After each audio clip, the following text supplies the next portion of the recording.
Ladies and gentlemen, welcome to the show. And welcome. Thank you for the clap, Belfagor. Welcome to episode 8 of season 2. Why did the clap double clap? Why did the clap double clap? How's it going, guys? Yo, Kraggers in the house. Didi lighting the fire already. Svengali22 with the 9 months resub. Holy crap, my dude. 9 months. That means that we've been on Twitch for 9 months because Svengali22 was one of the very first people here. Hey guys, first time watching, excited to be here. Zepiap, thank you so much for being here. Welcome to the channel, welcome to the tribe. Belfagor resubscribed for 6 months. Holy crap, look at that. Look at that, half a year. You guys, I've been with Belfagor for half a year already. And what the hell's going on? Didi gifted a tier 1 sub to Papa Fenric. What's going on? Yo, I know that name. Is that from the Fuzz crew? Are you guys from the Fuzz? Didi, how's it going, my friend? Jarza is in the house. Look at all these fucking... What's going on? Is there a hype train? There's a hype train. You know what happens when there's a hype train, you guys? We haven't even started the show and you guys are going crazy. Look at that. Kraggers with 100 biddies. There's only one way to celebrate a hype train.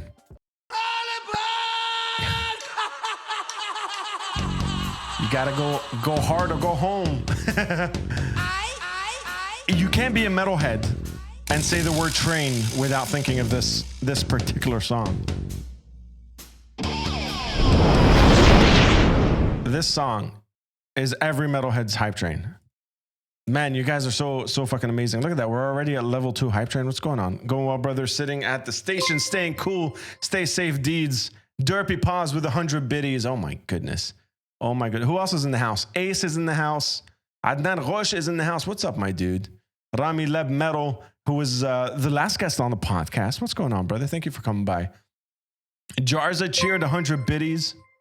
Biddies for the titties. Roberto is in the house. First time here. What's going on, Roberto? Yo, 4 Derpy Paws gifted tier 1 sub to Bayluni. Yo, man, you guys are fucking crazy. You guys are absolutely insane. How's it going, Bayloons? Man, oh man, look at that hype train. Look at that hype train. Wait, I want to try something. We have this thing. I don't know what this does. Does this work? It doesn't work. It's not working. Never mind. I tried. We're testing out some things with the code to make things do things. It doesn't matter. It's all right. Bragner, thank you for that follow yet again. Fawaz Creative Waste, what's going on, my dude? Look at all these gangsters in the house. You guys, today's gonna be a party. Today we have Anthony from Death Tribe and Kaoteon. He also has his solo stuff on the podcast. He's been through some shit that you're gonna get to hear about. Not everyone can say that they've been through what this guy's been through. Yo, Lingo213, thank you for the 50 biddies. I don't see shot. What Barty? Yeah, I'm drinking tea. I got a big ass jug of tea here. We're doing dry July. No drinks in July. I don't know. August is going to be really wet, but now it's dry July. Ace, thank you for the 100 biddies. You guys are fucking crazy. We're at level 2. My goodness. But yeah, Anthony, fuck your dry July idiots. Okay, and guys, calm down. We have guests here. You can't just be like throwing the fuck yous and stuff like that. Anyway, my guest is a musician, like I said, guitarist of Kaoteon, Death Tribe. He does a bunch of different things. He gets a bunch of different people onto the project. I screamed on one of his songs. And it's gonna be really interesting. We're gonna talk about his journey and a whole bunch of other things that he's infamous for. Even he's been an integral part of the metal scene in the Middle East for a very long time, getting arrested and shit. Like all the stories that you hear from Lebanon, he's been there. He's one of those guys, and also flying the flag of the genre. Like as far as going on national TV and you know. Trying to, I want to say discuss, but it was more like an argue the point of why the genre should just be a fucking music genre and not seen as the satanic cult or whatever the fuck it was. But yeah, we're gonna have a party. Who's gonna hit the intro? who's gonna win the intro? You guys wanna hit the intro? Which one? Who's gonna hit it? I don't see. Oh shit! 4 derpy paws. You guys are too slow. Lingo came in second.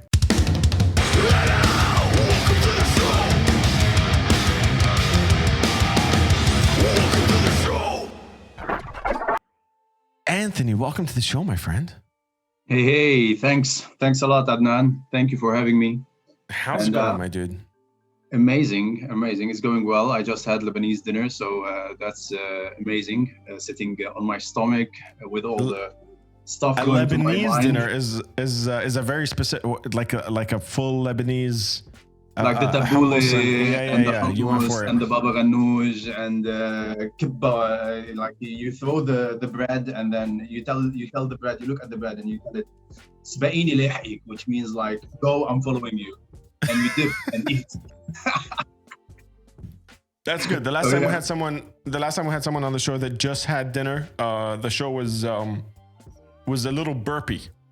Burpier than usual, I would say. You never know. I'm famous for my flatulence, so you never know. We always start this off by saying I gave you a botched intro before the intro. So in your own words, introduce yourself to the tribe. And before you do, I just want to say, you guys are, look at that. Look at that hype train, you guys. You're fucking sexy. I love you. We're able to do this because of all of these people in the chat. But Anthony, introduce yourself to these maniacs in the chat. Well, I'm Anthony. I'm the guy behind Death Drive, Kaoteon, and some other projects around. I love music. I love metal. I love every single one of you in the chat. I know most of you. I saw some names like Baylouni and Rami and Adnan. I have the honor to be here. So just a guy that loves music and trying to make the most of it before you put me 6 feet under. That's it. That's me. So I try to explain to a lot of people that metal in this region specifically is very different. The way it's perceived, the way we're, you know, like a startup band somewhere in Ohio can maybe play a couple of tour dates over a weekend, drive around, do that kind of stuff. The Middle East doesn't have any of that ecosystem whatsoever when it comes to rock and metal musicians starting up in the Middle East. My first question I want to ask you is how, now that you're abroad, how do you look back at the Middle Eastern scene? That as a foundation, and then I want to dive into the history of where you started and where you are now. So how different, if you were to explain to people that have never been to the Middle East, how different is the scene out here? The passion of the Middle Eastern metal scene is incomparable, in my opinion. The people love metal to the bones, and they are eager and thirsty for more and more bands. They don't have the opportunity to see a lot of bands. When a band comes, really, they jump on it. Everybody's there supporting. Even you have, for the local bands, you have a good following. We nag that there is not a big metal scene in the Middle East when we were living there, like living in Lebanon or in Dubai. You always hear people saying, "Yeah, we don't have a big metal scene. Go to Europe and see it, the festivals and all that stuff." Well, when a local band is playing here, I've been to so many, and you have 5, maybe if a band is really known, 20, 50 people. I'm talking local bands, of course. So the support of the Middle Eastern metal scene is amazing, and everybody knows everyone. I love it. There is nothing that comes close to it. Of course, you don't have the luxury to tour. You had some shows in Lebanon, some shows in Dubai, some shows in Jordan in the past. So it is what it is. But I feel that this is what makes it come together, and everybody knows everybody, even if there is like the normal hate and jealousy and all that stuff that goes in the background of people talking about people. But in the essence of it, it's metal to the bone, and it is really metal to the bone. It's not like going drunk and acting stupid on the streets of Camden, London, but rather like making sure that everybody has a ride in the car and going together to concerts. And this is what Middle Eastern metal is to me. It's a family, it's a community, it's a tribe. It's a tribe. There you go. Yeah. That's the one. That's exactly that's where that like spirit comes from for me, because ever since I was younger, I'm not gonna say young. You guys that call me old, I know what you're talking about. Ever since I was younger, I've always tried to like start podcasts, start interview things, do a little bit of this, because I was like, if I'm not on stage, then I'm contributing to the end result here somehow.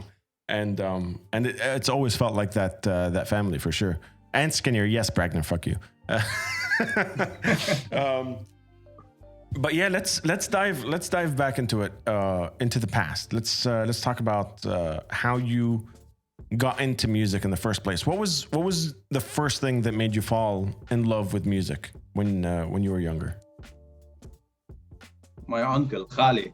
My uncle, my mother's side, I give it to him. He was a Elvis Presley cover kind of guy when he was young. He had one paralyzed leg, so he never made it, but he had a very good voice. He was even on national TV, Studio Fan, for those who know it, back in the 80s, imitating Elvis. Not in the looks, he looks nothing like it. He looks like Ziad Al-Hibani more than Elvis, but he was a good performer. And he used to give me LPs. He had the full collection of Pink Floyd, which I still love so much. He had The Doors, he had Led Zeppelin. But as well, he introduced me to metal through copied tapes, the Maxell and if I remember the brands now. But anyway, what were the brands? I forgot. But I remember Maxell really well. I don't know how it came to my mind. But there was Discorama in Bush Hamoud, and Bush Hamoud is this street in Beirut that is filled with metalheads, and it's filled with Armenian people that are amazing, with all the sujouk and ma'ani back in the day before, when I was eating meat. But it's my uncle. I remember very well that once he called on the landline when we still used the landline before mobiles, and he told me, Anthony, and I was like a little young kid, barely 10 years old, and he told me, put on MTV Beirut, and I went and I put Music TV Beirut, and there was a guy wearing a bra playing drums, and that was Kurt Cobain. Okay. Yeah, and that was it. And then I got like more interested. I started searching in his tapes, and there was Unleashed and Napalm Death and Carcass. And I remember that I was maybe just because it's extreme, I was just very interested in all these sounds. And I remember Obituary back in the day; they sounded super fast. We all know. So wait. Let's back things up. How do you go from Kurt Cobain to Obituary? What was the stepping stone? Oh, you saw Kurt Cobain on TV playing drums in a bra. Yeah. What was the natural next step? Like when did that trigger for you to go out and look for heavier music? If you want the details, then you should ask a more sober, younger Anthony. But I remember that he had all these tapes in a drawer. And I used to spend hours when I visited them, which was pretty frequent. Both my parents used to work, and I used to stay at my grandmother's house. And he was visiting, and he had his stuff. So I used to go through the tapes, and from one tape to the other, you go from Nirvana to Metallica to Megadeth to the other stuff. But somehow I skipped, and then I came back. So I don't remember listening to the Metallicas and the Megadeth. I remember listening to the more louder stuff. And then I went back when I started understanding more the music, and I went on MIRC and started talking to metal community and hearing bands from other people. I went back to that door and checked. Don't say Does my uncle have that MIRC. band? Anthony, don't say MIRC. We sound old when you say that. Don't say that. I am freaking old, man. I'm 37. At least I don't know if Sir Edmund Black is here, but is he? I can't Probably see his lurking. name. He's always around. He's always around, but yeah, we're from the old era, the old Ian, the chaotic Ian.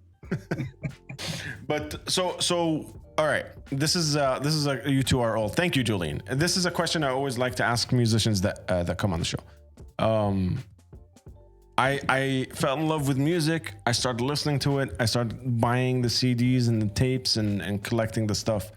When does it switch to, I want to make this fucking music?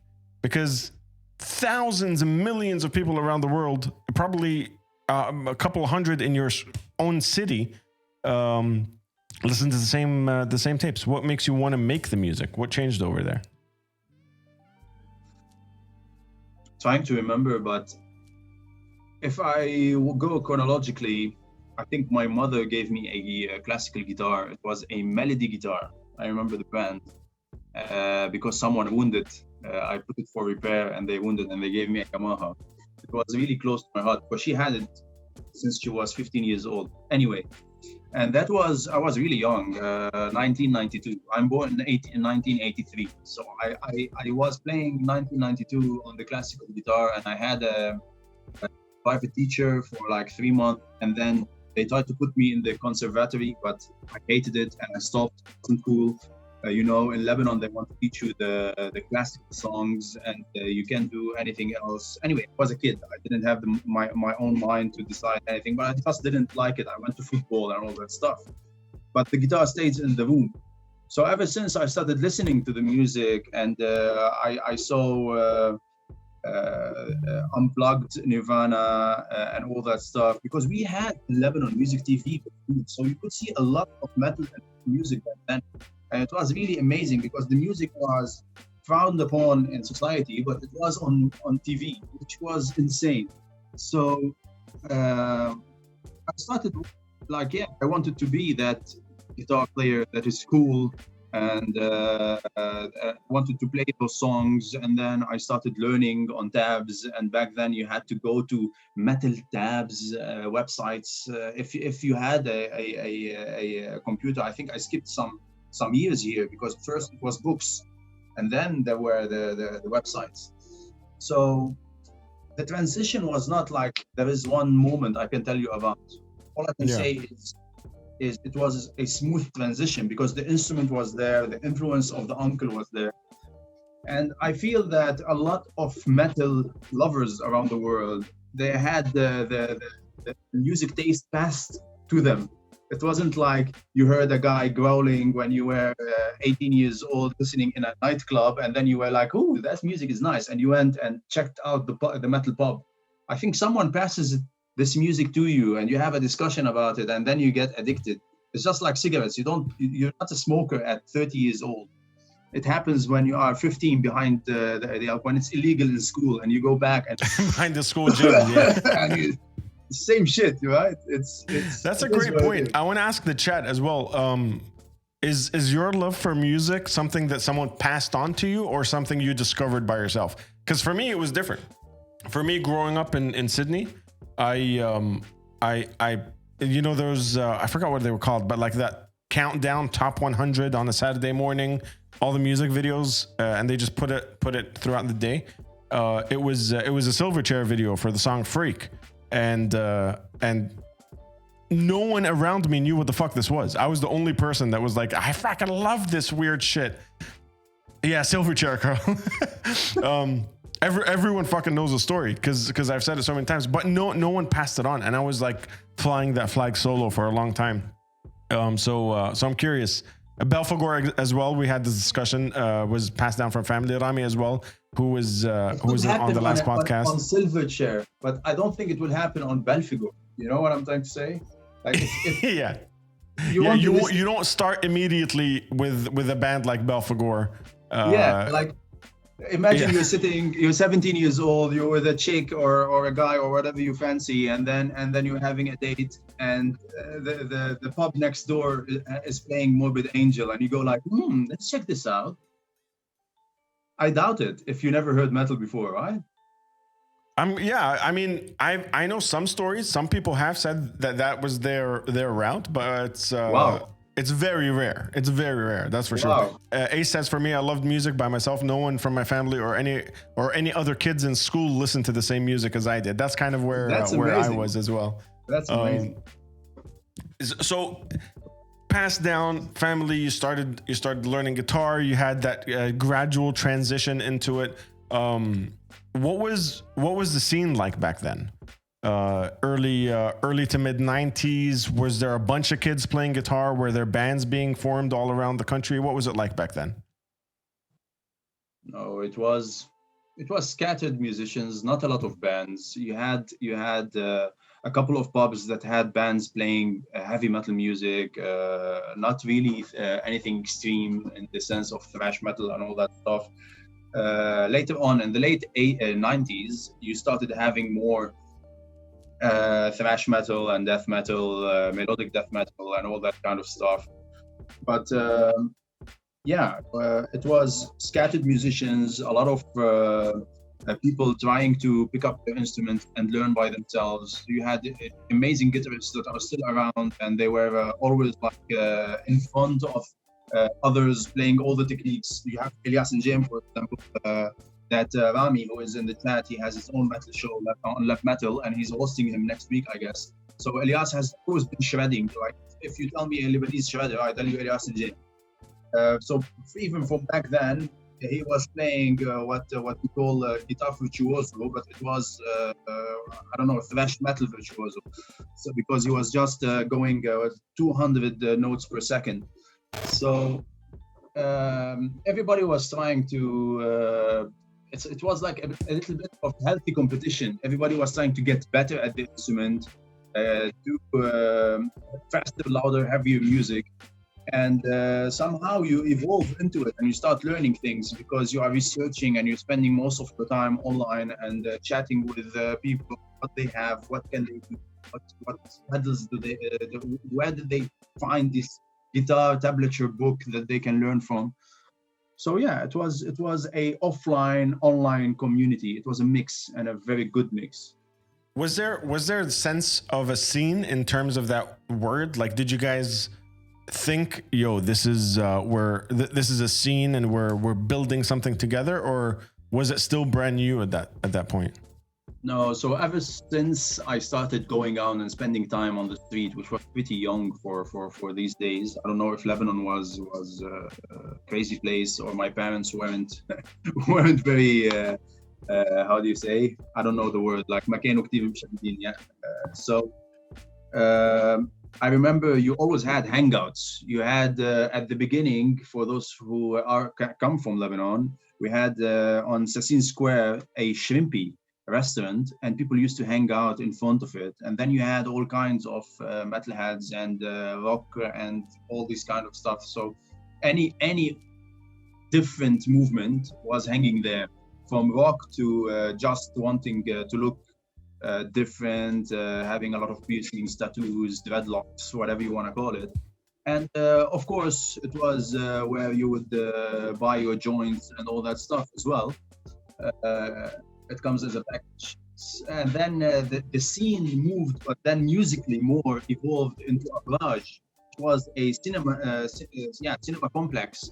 And there you would meet more and more musicians. And I think most of the bands were meeting there every night and having all these discussions and exchanging tapes, like a trader system.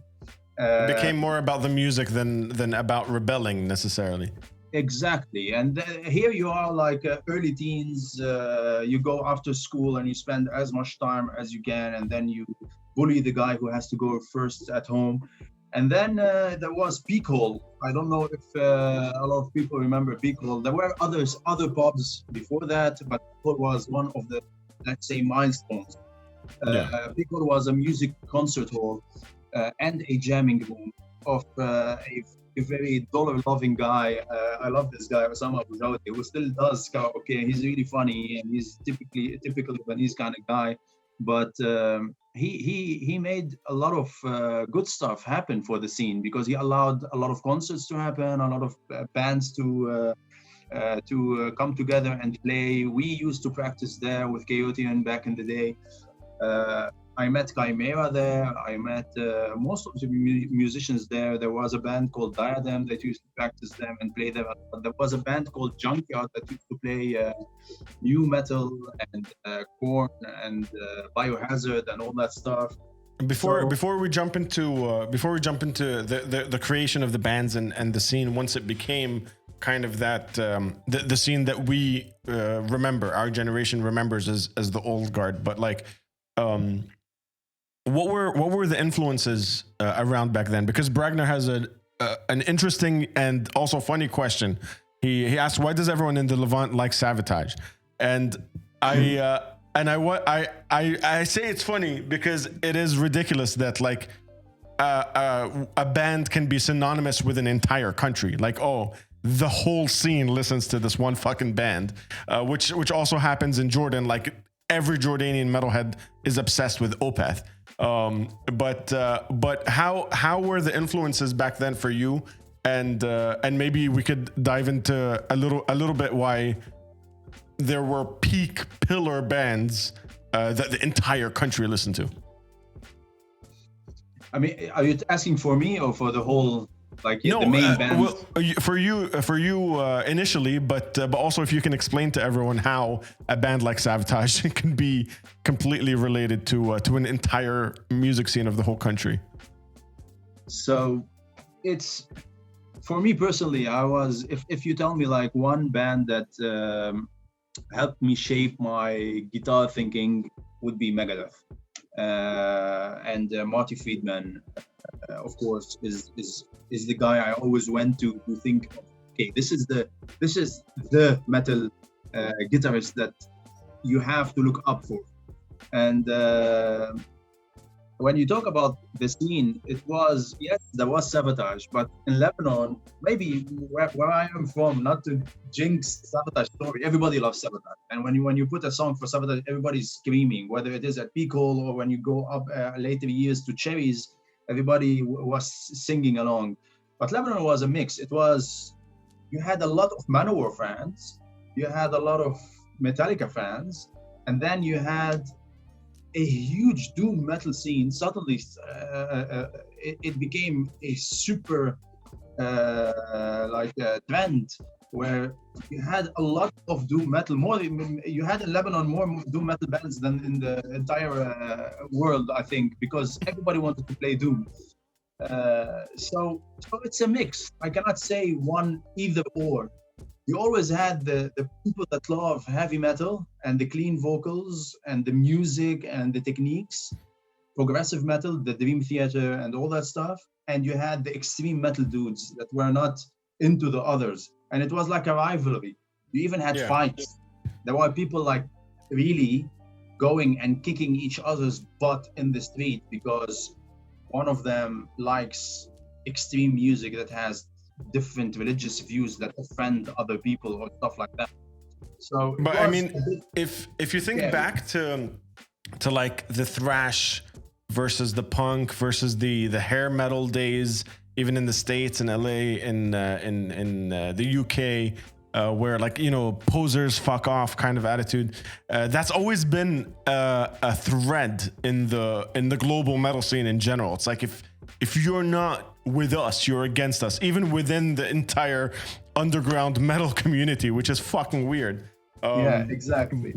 But for the Savatage and the Opeth and the doom metal thing, what I forgot who told me the story, but it was along the lines of there wasn't a lot of distribution happening in those days. So when someone did bring over a tape and copied it and distributed it to the scene, it was in circulation in that scene for 6 months. So every fucking metalhead in the entire country didn't buy another tape except for that one. And then when they play that song at a pub, obviously everyone fucking knows it because that's the only tape they've had for 6 months.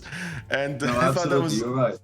I thought it's such a unique way of building a scene and why a band could maybe be more popular in a country than not, because you physically don't have another band to listen to, which unlike anything else in the world. Like again, I go back to Bush Hamoud and Discorama. For me, that was the discovery place. Like if I wanted to discover new bands, I go to Fadi, DJ Fadi, and he's still around, by the way. He plays in Club NL here in Amsterdam, and he played in BO18 in Lebanon for quite some time. So just for people to make a reference, who is Fadi? So Discorama was the place you go to him with a tape of, let's say, Mayhem, and you tell him, I like this shit. Do you have anything similar to it?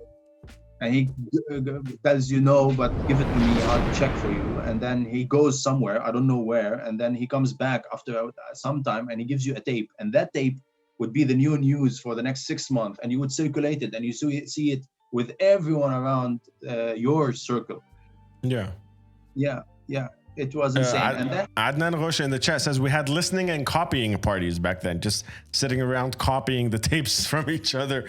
So who in the chat remembers the red button and that you had to put 2 tapes and play and record at the same time? Who did that? I don't know if people in the chat remember that, but that was epic. Rudy in the chat says, me, what's going on, dude? Thank you for coming by, my friend. Dubbing Sean Kennedy music. What's going on, my dude? Yeah, I think we're in the generation of everybody remembering. Carl says the double deck days. Yes, he does. There's a bunch. There's a bunch for sure. There's a bunch. So moving past that, the scene started building a little bit. We touched on like there were jam rooms now. There were different bands like Kaoteon and Chimera were coming out around the same time. Let's talk about your very first band. Was your very first band Kaoteon? What was young Anthony hungry with a guitar? What was that first band like? Yeah, it was Kaoteon. So I remember very well. I got a Semic guitar in 1997, and I was back then in the era of black metal and the raw black metal, so still love it, but it's funny when you listen to those tapes again, the old Darkthrone and Bosoms and all that stuff, and I was intrigued by one-man band Bosom, and wanted to do something like that, and I started trying to play stuff, but I wasn't good enough to play all the instruments, so I had some riffs and started trying to meet up with other musicians from around the block, and this is how I met a lot of people, because before then I was only like meeting whoever is going to those hangout points, but then when you start searching for musicians, it was funny back then, so you didn't have Facebook, you didn't have all these social media platforms where you could make a post and then people would tag other people. You would have to go to someone's place, meet them, talk to them, and then they would direct you to someone else's place. And that was it. So meeting 6 musicians would take like maybe 6 months, because you have to make the time. They need to introduce you, go with you, give you the phone number, maybe directly if you're lucky, and then they are free for you. So Kaoteon was the first thing, and I remember I had a guy called Bernard on the guitars first, and he was connected. He knew a couple of musicians. He knew a fatty who was doing vocals, and we tried to have him as a vocalist, but Fatty was living on a different planet with a lot of substances that were keeping him absent. So didn't work out. Then we had to recruit other people, but then Bernard had his own band, and he had full functioning band that was really good back in the day. And then I had another guy called George on the guitars, and which I was introduced to from John from Aneurysm. So just telling you this to see that it's like a spider web, right? Like everybody knows everyone. The scene was very tight knit. Yeah, and John was living like 2 streets from me, so I used to go to his place, and he was trying to pull up Children of Bodom albums, I think back then, if I'm not mistaken, and he's an amazing guitarist. So it all came down to that. And by the way, speaking about John, John is the guy who I had the name Chaotic Aeon, and he then told me, why don't you put it together and make it Kaoteon? And this is how I have Kaoteon. It was so John, that was John's suggestion, because for those that don't know, John's from a band called Aneurysm, and he was on the podcast early on back in season 1, and even Aneurysm has a story. Apparently they were working on a prog style first draft of an Aneurysm song, and and one of their friends asked them, "So what is this style? What is this? I've never heard this style. What is this thing called?" And John said, "A new rhythm. It's a new physical rhythm." And then the friend said, "Oh, aneurysm," in an accent, and they laughed about the fact that he said aneurysm, and they just called the band Aneurysm after that. Are you serious? I always thought that this is the Nirvana song. You know that there is a Nirvana song called Aneurysm. That was it. They said a new rhythm, and there you go. Eliam Sawar is in the house. What's up, Lord Dashmi? A new rhythm equals aneurysm. Exactly. And he said that on the podcast, and I was like, God damn, that's better than just it being a Nirvana song. Yeah, exactly. I didn't know, really. I thought it's from that, and it's amazing to think like that. So it's cool. He was part of two making up two band names by just merging things together. Yeah, exactly. So yeah, Kaoteon was your first fucking band straight off the bat. What was it like back then? What was the goal? What did you had like this one man band, raw black metal kind of approach as an inspiration, but what were your goals? What were your sights back then? I would be lying if I say that I had big goals. I just wanted a band like some kids would go and do sit in the space center back in the day, you would call them, and play Flipper and Mortal Kombat and all that stuff. I was playing with my instruments and trying to put the guys together and play together, but things never picked up because we didn't have the money. There was not a lot of practice rooms. We were young and didn't have cars. So tried and tried, but kept it going until 2001, I guess, or 2000. I was on MIRC and I started chatting with a lot of people, and there was a guy called Wolflost, and he's Walid, and he sent me, I still have them somewhere, he sent me a couple of covers for the band Moonspell, and with him doing vocals over it. And I really liked his voice and the power behind it. So then we decided to meet up at one of Peak Hall concerts. And that was it. I remember the first time we met, if I'm not mistaken, and my memory is not betraying me, he poked me from behind, if it is the right word. And then I looked back and he had a Cradle of Filth t-shirt. And that was the first time we met. And that was 2001. And then we started talking more and more and decided that he would be the vocalist, and he had a car. And that was fucking awesome. That changed things. Because then we could go He had a car. Yeah, he had a car. He was one of those. I was really like, I won't say I was poor. That's I was privileged. My parents were never denied me anything.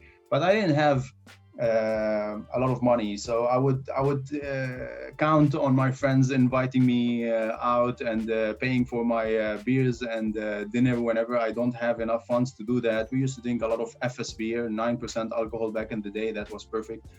And Walid used to have a car, and that was freaking awesome, man. So we tried out a lot of drummers, and we tried out a lot of guitarists, and then we got Roger and Bernard. Roger is now in the US. He was the drummer, and we're still in contact. And Bernard was the guitarist. And they joined the band with Sami Khawam, who was the bassist. And then we had a full band. And this is the first full lineup that we were able to put together. And we played together for like a couple of years, but then Roger and Bernard wanted to play different stuff, so they dropped out.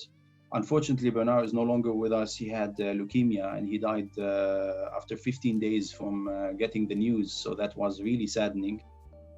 Long time, a lot of stories. You're opening up a lot of boxes now, but after that, After that, Riyadh joined the band on drums, and then we recruited a lot of people on second guitar or bass. They come, they drop, they leave. This is actually. Oh, It was a sorry great about journey. that.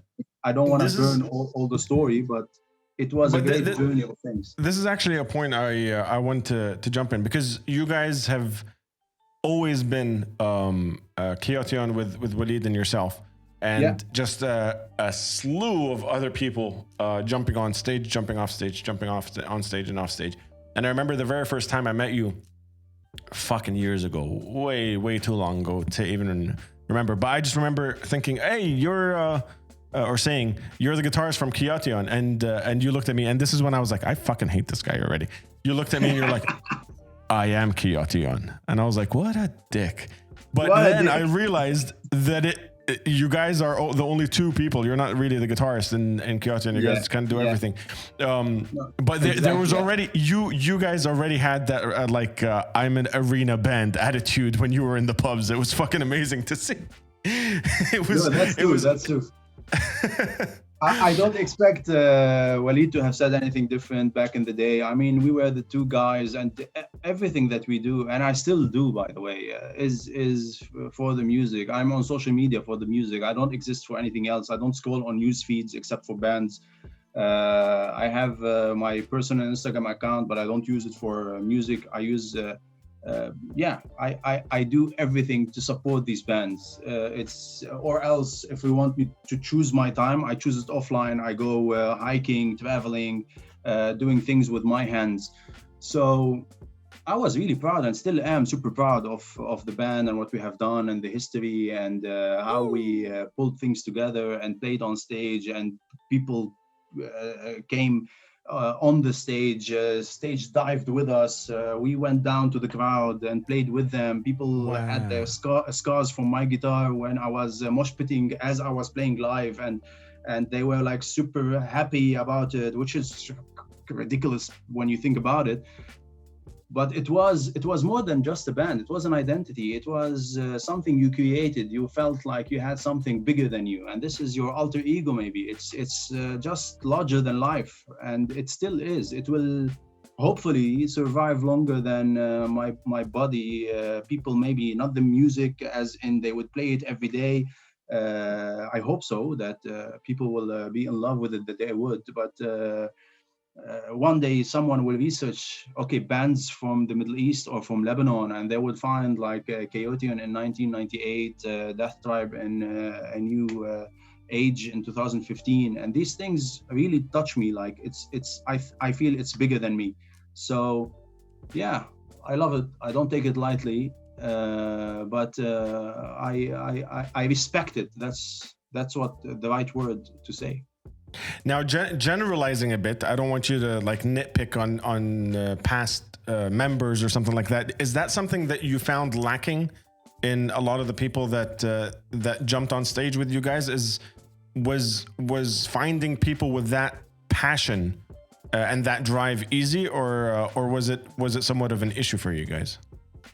No, this is why I told you, like it was always myself and Walid, and we had people jumping on and off, because you had a lot of people that really liked this. For example, Ziad is an amazing drummer. Ziad Alam, for those who don't know him, he has a Facebook page. He plays extreme metal. He recorded as well with Zix, the heavy metal band from Lebanon. He's a really nice guy. He loves the band and everything, but when you are in a band, you have to, if you want to keep doing the band, in my opinion, you have to think about it on daily basis. You have to budget for it. You have to put money on the side, time on the side, sacrifices on the side. I moved to the fucking Netherlands because Walid is in the Netherlands. I could have chosen other countries in the sense of targeting other jobs. So it is a big part of you. It's not like you play in a band and it's cool. It's dedication. And you could play in a band and it's cool, and there is nothing wrong with it. But it's a choice, right? So this is the way I release my steam. Some people go and shoot guns on targets. this is my gun, this is my rifle. So my music is my message out. My music is how I try to do things. And I feel like I have to have a discipline behind it. And the discipline is not. And you can't keep it going. Today we are what, 2021? So that makes it from 1998 Kaoteon. How old is Kaoteon? 23, maybe older than some people in the chat room. Like I think I know top of mind a couple of bands that are still active that are from that age. Black is one of them with a big stop. I don't remember another band from that time. So yeah, it takes discipline, perseverance, and consistency. Yeah, absolutely. I want to dive a little bit into the Kaoteon timeline, but I feel I want to play everyone in the chat a little bit of, not a little bit. I want to play them a full song, so we can get the context right. And it's a newer song, so we're not gonna dive back into a lot of the older stuff, but to give them some context and to get them a little bit even familiar with Waleed's vocals for those that don't know what Waleed sounds like. Waleed so you guys is a vocal powerhouse. So he sounds like a monster on steroids without a mic, and when you mic him up, he sounds like Arnold Schwarzenegger. How do you say that fucking name? I have no idea. Schwarzenegger. Yeah. Schwarzenegger. So yeah, he's a monster on the vocals, and you will hear it yourself. If you like extreme metal music, you will enjoy. Here we go. All right, you guys. This is Kaoteon's Broken, and we'll be back right after this one. Check this out. And wait. Before we hit this, you guys know what to do if you like it, right? I want to see the fires. I want to see the emotes fly up. I want to see all that kind of shit. Hit the music.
And there it is, my friends. That was I saw a bunch of mosh pits, a couple of stage dives, a circle pit. There's a bunch of fire in there. Svenga boys with the clap and that stank face, obviously. So give us a little bit about that track, about that video that we just watched. That video comes from the latest album, Kaoteon. It was released in 2020, and on the drums you have Adrian Avelansen from At the Gates, Linus Klausenitzer on bass, who was best known for playing with Obscura, and now he just released an awesome, amazing track with his new band, Tedious. You have Walid on vocals and myself behind the guitars. What's funny about that video clip or music video, how they call it here in Europe, in the Middle East we call it video clip. So the music video, it was shot in the house you see was the first or the second house I was living in the Netherlands. And when Walid is singing and you see fire from underneath his face, it's me on one stick and his partner from the other side, and we had burning sticks, and we were standing there and wait until he finishes the song, and you had to do it a couple of times, of course. So, and you don't want to burn your face because the Netherlands is so fucking windy. Funny memories and good stuff, and shout out to the actor in the video because he was actually the guy behind the camera and the director and the editor, and he flew from Sweden to the Netherlands to make this music video under Heavy Groove Media. So 100% appreciation for this act. Yeah. That's what I can tell about the song, the meaning of the song and what the song is in a vibe. It's just an amazing track in my opinion. So, but I am biased. So I leave it for the crowd. You're not going to be the guy that's like, it's an okay track, right? Yeah. Yeah. But no, this is the more, much more recent Kaoteon sound production, the music video, everything that you guys have been going through, which for me as an outsider kind of bookends the last 15 years that I've known of you guys, because that was the last thing that Walid was on. Yeah, exactly. Walid is no longer part of Kaoteon, and we were just talking about how hard it is to find the right people, all that stuff. Is there anything you can give us after being in a band together for 20 years, and building this thing up from scratch? How it was like for you guys to call it quits in terms of just being together in a band? It was a hard decision, absolutely. But it was, I think, necessary for the band and for other reasons as well. Walid, as I mentioned before, undeniably is an amazing vocalist, and it was a challenge to find a replacement, but it happened, and super proud of the new vocalist and the material we have done together.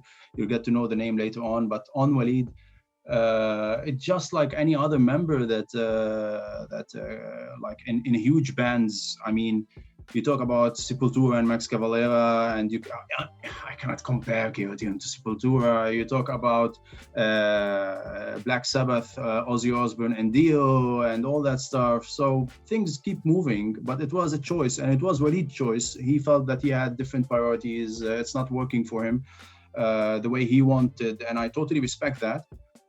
So we decided to split parts and take different ways. And I went to his house. I collected the merch that he still had, and gave him a hug and told him, good luck with your new adventure, but we'll keep going.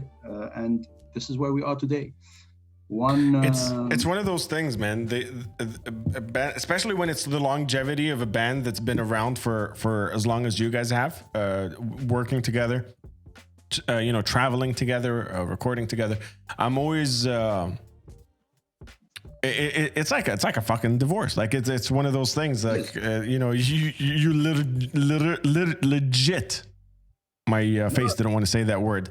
you legit went and collected your belongings. You know what I mean? Like, it's one of those things, and it must be very, very No, I'm emotional telling you, and a bunch of different other things.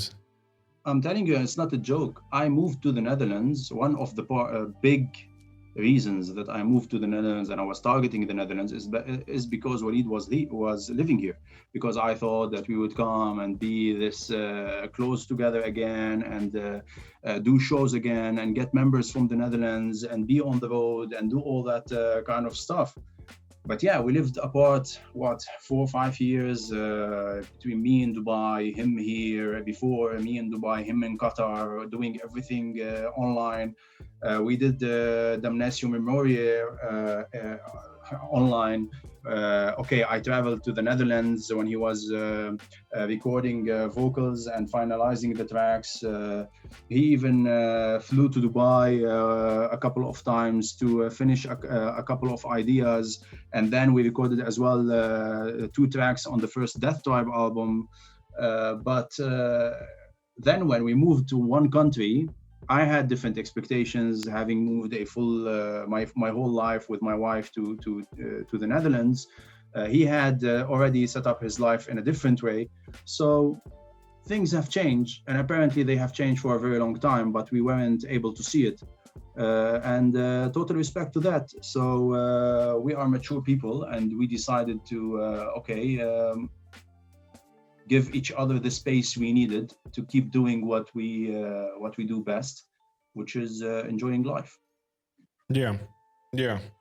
And you mentioned even Walid jumped on a couple of Death Tribe songs while you guys were working on different Kaoteon stuff. With all that madness, before Walid left Kaoteon, all that stuff happened. You started another project called Death Tribe. Give us a little bit about that. Why you have the band? Why start another one? What was that like? Well, as you see, I'm surrounded by guitars, and I'm very bad guitar player. So what I try to do is I try to practice, and while practicing, I have a lot of riffs. And while I have a lot of riffs, I think, okay, is this Kaoteon shit or not? So can I take it and evolve it and make it into a song? And I used to send it to Walid and other musicians that I worked with.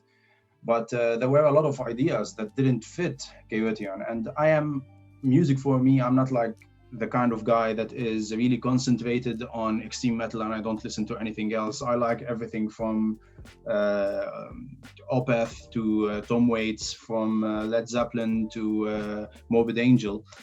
So as a music player, trying to be a musician, I wanted another medium to express my stuff in a different way that didn't fit into the sound of Kaoteon, because Kaoteon has its own sound, in my opinion, nowadays, or at least trying to have its own sound. And when you hear a track of Kaoteon, you hear some kind of guitars that will take you into this epic, extreme journey that is not neither doesn't have the breaks, doesn't have a lot of groove, but rather has really like oomph and straightforward, simple guitar riffs that kick you in the face, or at least in my opinion. So this is how Death Tribe came into place, and this is how I met Linus Klausenitzer. He was the bassist on the first Death Tribe album before he became the bassist for Kaoteon. So although the first album of Death Tribe was released after the album that was released with Kaoteon, with Linus, Yeah. Fucked up stuff. So yeah, Death Tribe was a different outlet while I was in Dubai, away from all the bands. And I don't know if you want to talk now about the first album, but as well, it's worth mentioning, just like I mentioned John or I mentioned other people, I have to mention Gorgon. I don't know if he comes to your show, but Gorgon is a guy, Asadi, full respect to this guy. He's a keyboard player and he likes music and fantastic person to have a conversation with, again, in my personal opinion.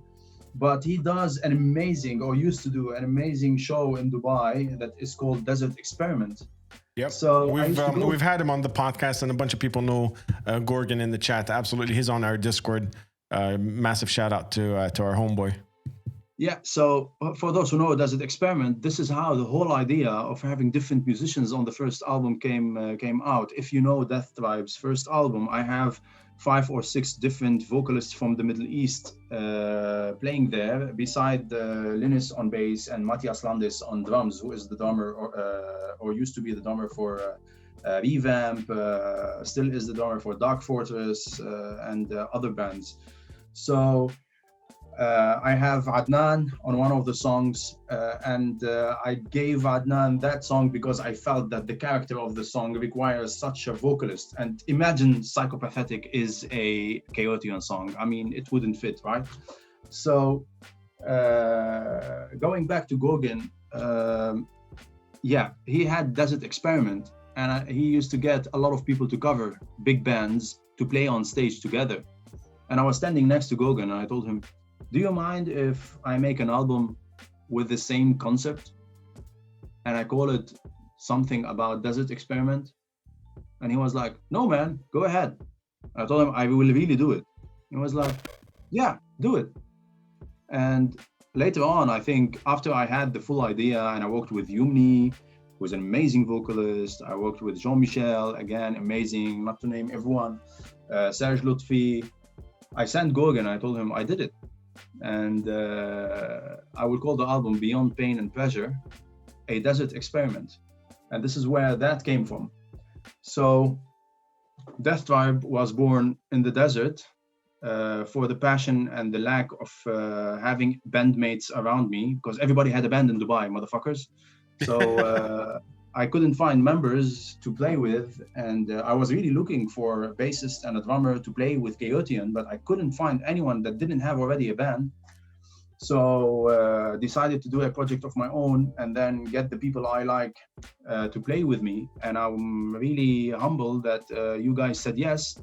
Highly appreciated, because that took amazing, how do you say, like the feedback and the response from the international scene was freaking fantastic. It took Kaoteon 15 years to get the feedback that the first Death Tribe album took. Of course, there is a lot of echo from Kaoteon, but the fact that I had many vocalists, international musicians, different genres, it's like playing a metal tape, because you have heavy metal and you have brutal death metal on the same album. Yeah. But it was just that, I wanted to do that, and I did it because why not? I can do it. Yeah. Now to give a little bit of context, working with different musicians from all over the place, I wanted to maybe show one of the songs, and let me just set this one up. What's yours, man? I was gonna put the one with JM, so because everyone knows JM in the chat. Everyone, everyone's a fan of JM here, you guys. Everyone's a fan of JM. Tater Newts, what's going on, man? everybody get that FJM in the chat. But let's turn this screen on and play this. You and I can still talk over this. They'll be able to hear us, because we have a little bit of a ducking filter. We don't get to talk a lot about digital artists. This album artwork and the one from the upcoming album are done by Charles Assef, and he's a freaking amazing digital artist. Really, really good photography and digital stuff that he does, and I like working with him. I would like to give a shout out and support this guy. Hell yeah. Oh shit, JM is in the chat. What's going on, JM? Everybody FJM in the chat, because he's here. He's actually here for once. And Kaoteon just wrote Charles Assef in the chat, if you guys want to look up the digital artist that made these digital arts. And let me just double check here. We're good to go. Kill the background music. Oh shit, 4 Derpy Paws gifted us tier 1 sub to JM. Don't gift JM subs. Don't gift JM subs, you guys. 4 Derpy Paws, thank you so much. Bailuni is in the house as well. You guys, here we go. Let me know if the audio is all clear for you. This one's called Nuclear Hate.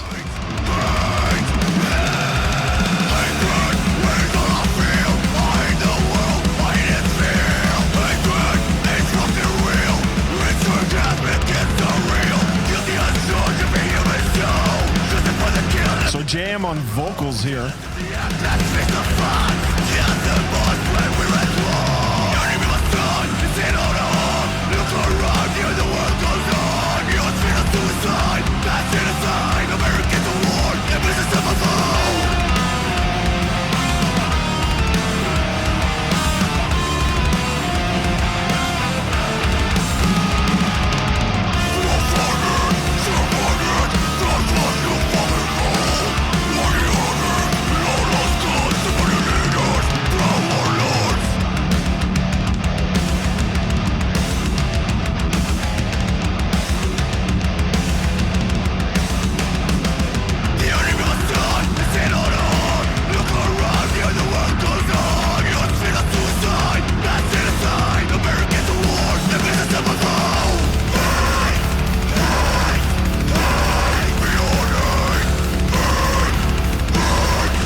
So you got to work with a fuck ton of people over the years.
Start that mosh pit, tribe. I want to see everybody just type the word mosh right now.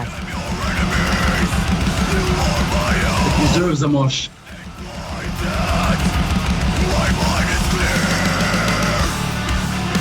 The dangly guitar strings annoy me.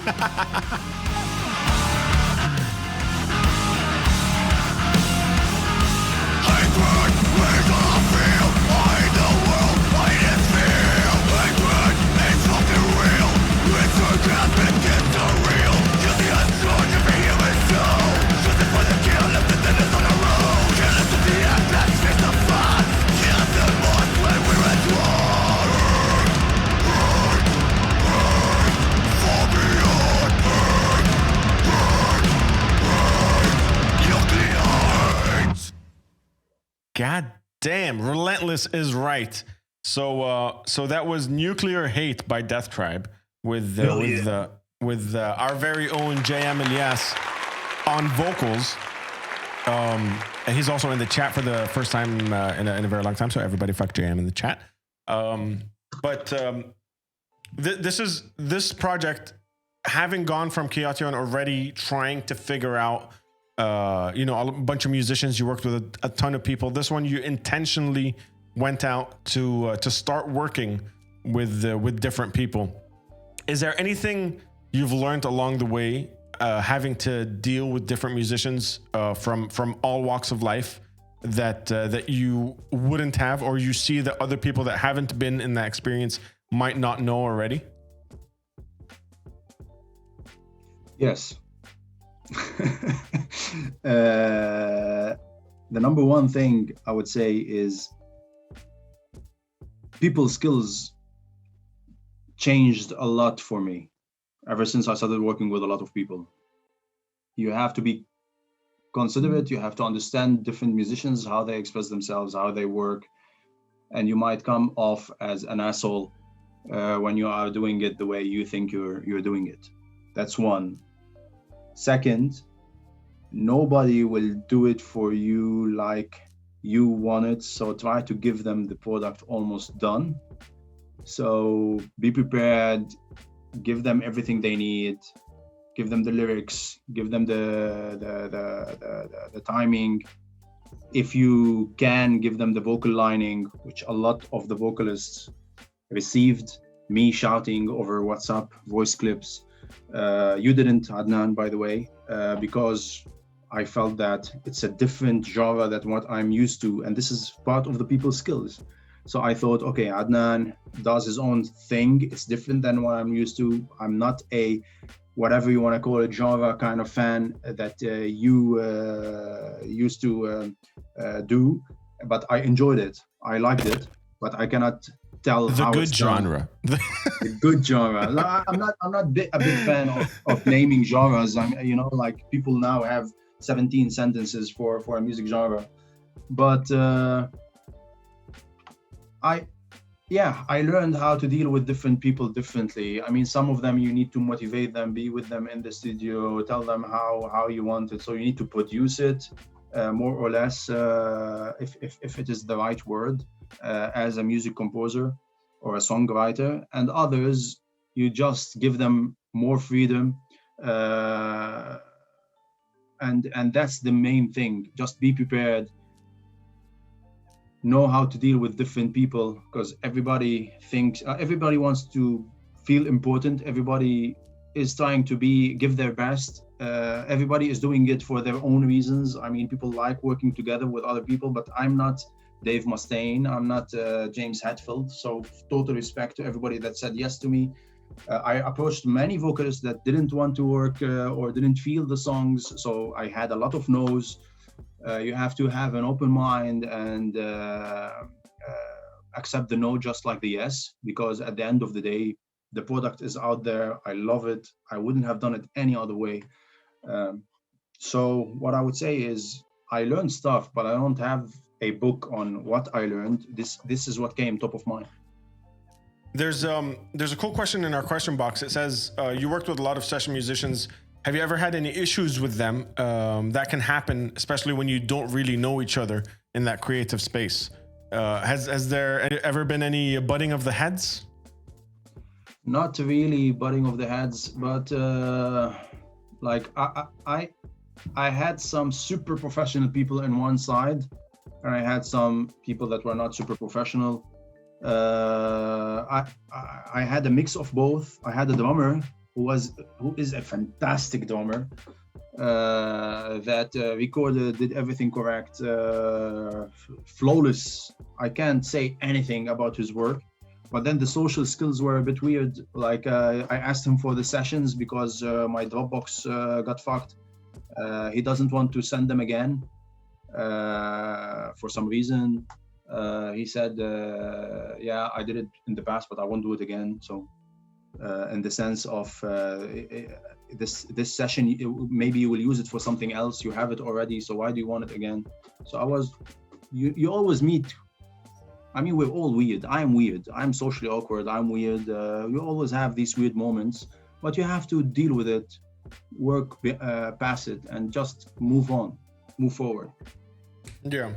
The thing about, I don't know if you relate to this, but the thing about being quote unquote in the public eye and being in the Middle Eastern metal band, you're not really in the fucking public eye. Like you're in a scene, you play music for a bunch of people. But the fact that sometimes when you're in the spotlight, even for just 5 people, the social skills and the way you conduct yourself and everything is under a microscope. Did you hear that guy who said this? And I remember going back even to the music room days, the way people walked off stage would affect if people came back to see this band or not, because were these guys cocky or were these guys chill or were these guys not? And I think in a much more bigger scale, like working with other people that are in the same scene in that weird scrutiny of stuff, there's always going to be someone that says that guy's a fucking dick, or that guy was a little weird about this, and that guy said that. And I don't know, but do you feel that now that you're out of the Middle East, Do you feel that we've had a little bit more of that on this side of the world, or is it the same everywhere? It's the same everywhere is the short answer. I talk to musicians and you feel that there is a rivalry between themselves. They are not outspoken, maybe because I'm not super close to them as much as we were in the Middle East, because you have your bodies and everything, and I still don't have those, especially with COVID. You don't develop close relationships in these days. I've only been here for 2.5 years, for example. Dubai, 6-7 years. You had people that talked behind other people's back to my ears in a funny way. But in a sense, you know, I'm sure that a lot of people hate many things I said in the past or jokes I made, but I don't think it is really, or it was intentional, especially in our metal scene, in the sense of you have some kind of jealousy. You have some people that speak faster than they wish. If they mean ill, that was when they were super young, and now that they are a bit older, I don't think that they would go into that route. People mature with age, so it's only normal. It's just like, I don't feel it's different in the Middle East or different than between two soccer teams playing against each other and then dissing one another. Yeah. The only difference that I would see is that here people have a privilege that they're not aware of, more or less. I'm not saying it from a bad place. I'm saying it like, here it's only normal to find a practice room. It's only normal to find a music shop. It's only normal to find a delivery service from Germany. I buy all my instruments from Thomann. I think half of Europe buys it from there. And yeah, they deliver to the Netherlands in like a couple of days. So this is a huge privilege. You want to meet musicians. If I go and sit at DB's, just 15 minutes walk from here, they have 30 practice rooms, and I distribute flyers looking for a drummer for this band. Someone will check it out, and they will find someone who might be interested. I even did it for 2 days. I'm not giving you. I did put a flyer. I got 7 auditions for drummers. Yeah. So that was 2 days. So the scene is different. Absolutely is different. In that sense, it is different. But yeah, it is a hassle. I mean, a lot of people, maybe I'm jumping subject, but as the host, let me know. A lot of people ask me now, why aren't you touring? I mean, you are in Europe, man. You are so lucky. Why don't you do this and that? Why are you still working? I can't. I have a Lebanese fucking passport.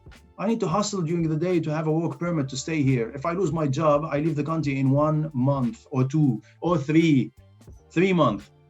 But there's an expiry date, you mean? Eventually. There is an expiry date. Yeah.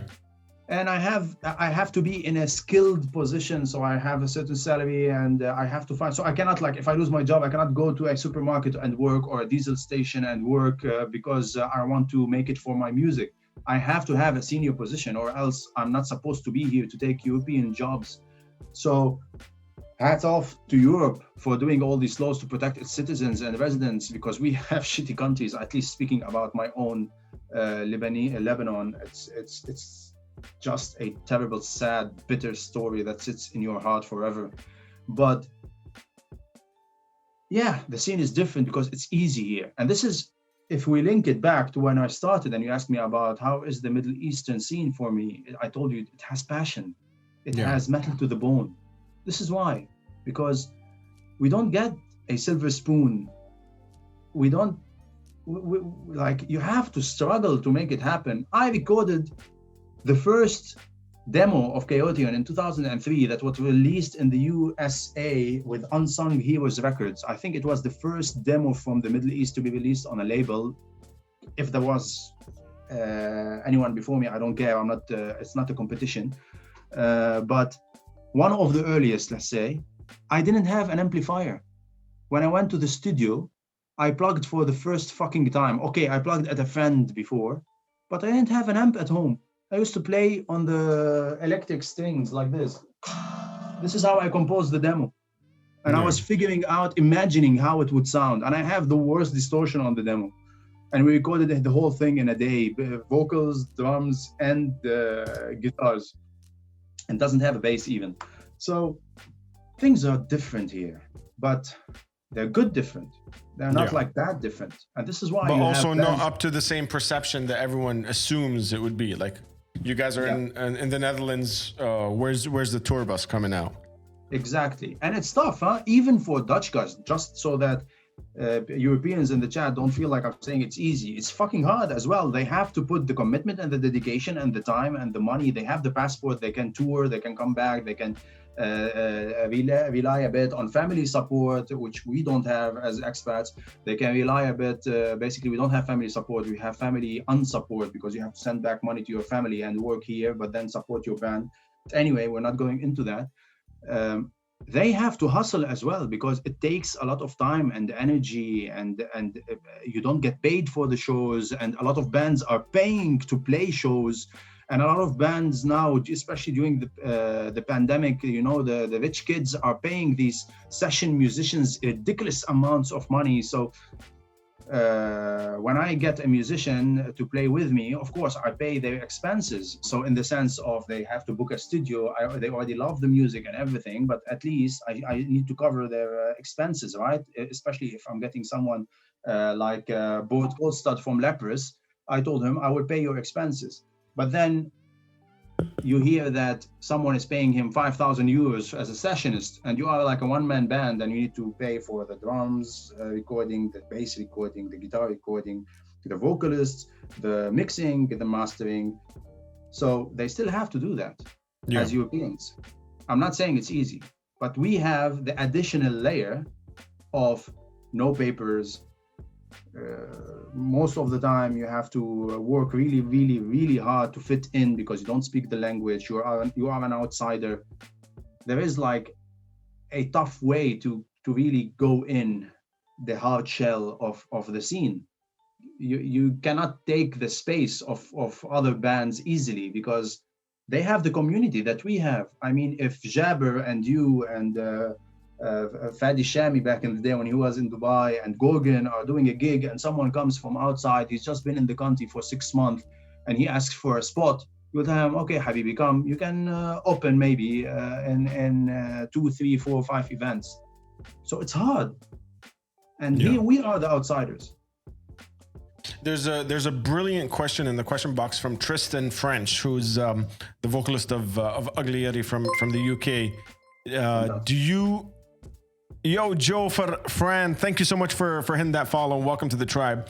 Tristan's asking, do you think that coming up through the Lebanese scene made you more resilient to the wider issues of the music industry? I never thought about it, but now that you ask it, I think being Lebanese made me resilient. Like it's a full package, not only the metal music. Being from the Middle East is tough. But being Lebanese is like being Syrian for the past 10 years, but especially those born in the 80s. We had wars, bombings, occupation, all kinds of shit. We were in jail for music, but we were in jail for revolution. We were resilient as people. It is tough. It's a tiny country. Nobody gives a fuck about us. We have 18 different religions fighting over a land that is super beautiful, but they cursed it. So to come out alive and sane from Lebanon, I don't know if I'm sane, but I hope so. So relatively speaking. Yeah, I mean it is tough. It is tough. I cannot tell you, like if I start telling you the stories that a Lebanese has went to, you would think that I am making a very shitty Bollywood movie, because you need 10 Bruce Willises to make this even a funny action movie. And you're still like just trying to make things happen, and the Lebanese people are still suffering. My parents, goddammit, 1 year ago had their home cracked, their windows cracked from one of the biggest non-nuclear explosions in the fucking world. Yeah. At 60 years old, 65 years old, after passing a civil war, after surviving bombings, after surviving 2006 Israeli war, after, they still have to deal with that shit. Luckily, I have bought a house outside the city a bit, and they are living in it now. Before I left Lebanon, I started the mortgage. So being Lebanese is resilient for Ugly Yeti, and I will check the band. Thank you for asking the question and being here, by the way. And I don't want to make it a drama thing, because it's a beautiful country and a beautiful the resistance, not the resistance against the regime, that's different, but the resistance in the people. I mean, the resilience itself. Yeah, the resilience, the resistance, the revolution. Like, metal is a way of expression. Like, I don't think Bassem, myself, JM, Rudy, all these people would have been able to come out like they are today without music. And music was our therapy. Music was our outlet, and still is. This is why at the beginning I told you it's larger than life for me. It's not something light, like I have a band, a garage band I enjoy with the guys, I play sometimes on the weekend. No, it's blood, sweat, and tears. It is everything. It's like the tattoo that you cannot see carved in my brain. There's a ton to unpack there, and I don't think I've ever heard you be that open about this topic as much as you have been right now. Obviously, there are a ton of things that we haven't talked about, just like getting arrested for being metalheads, for Kaoteon, all that stuff. What is your approach when it comes to the marketing of your music and the background that you come from? Because you and I have touched on this once a very long time ago in a passing conversation about bands that use their background, war-torn country, had to dodge bullets going to the jam room, kind of when I'm talking about the marketing and the promotion specifically, versus avoiding that altogether and just letting the music do its thing.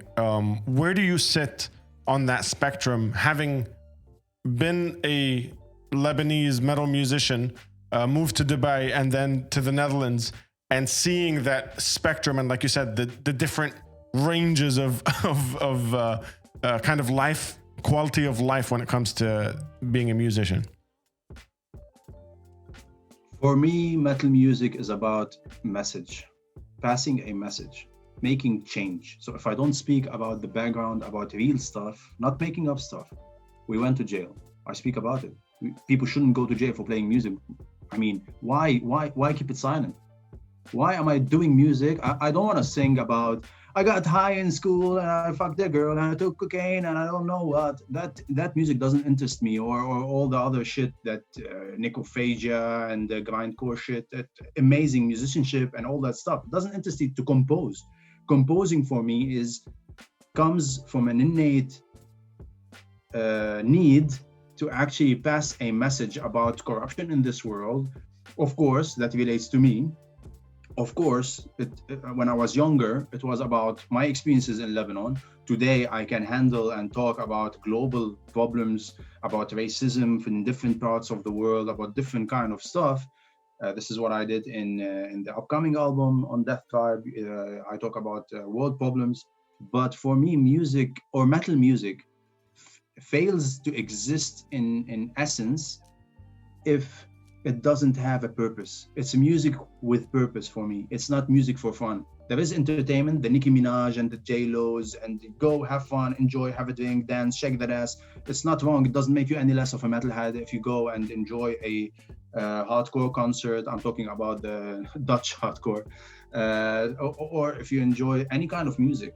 Music has different genres, and every genre has its specific reason to exist, just like movies, just like books, just like everything. For me, metal music needs to have a message, and it was a rebellion against what is wrong in this world. It wasn't about getting shit-faced and dressing like goth or punks or whatever. You have the metal fashion, the attitude, but it is with purpose. You do that to have a statement. You don't do that just to do that. You don't need to have a ring in your face that makes it hollow and all that stuff just because that. I mean, if you do it for fun, do it. In my opinion, you have to do it for a reason. You have to say stop for something somewhere. You have to tell people, wake up. This is wrong. What's happening in Palestine is wrong. What's happening against black people is wrong. What's happening in Beirut is wrong. Me going to jail when I was, 17 years old because I was playing distorted music on a stage, barely anyone knows me, again, putting it behind Satanism is wrong. So whoever wants to not like that I talk about it, or I don't care, I'll keep doing what I'm doing because I believe in it. And it's not because it sells, it is because it is the right thing to do. We should speak about those things.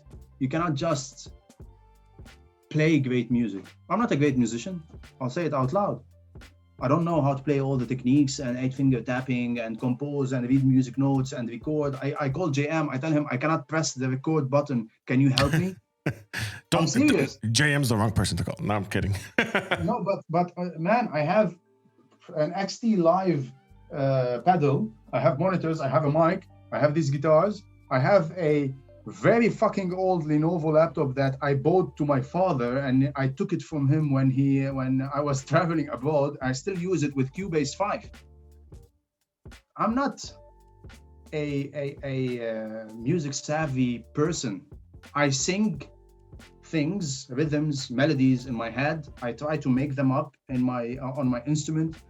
I talk to Adrian on the phone for drums, and I play on the table, and with my mouse I tell him, can you play? This is how I do stuff. But at the end, why do I do it?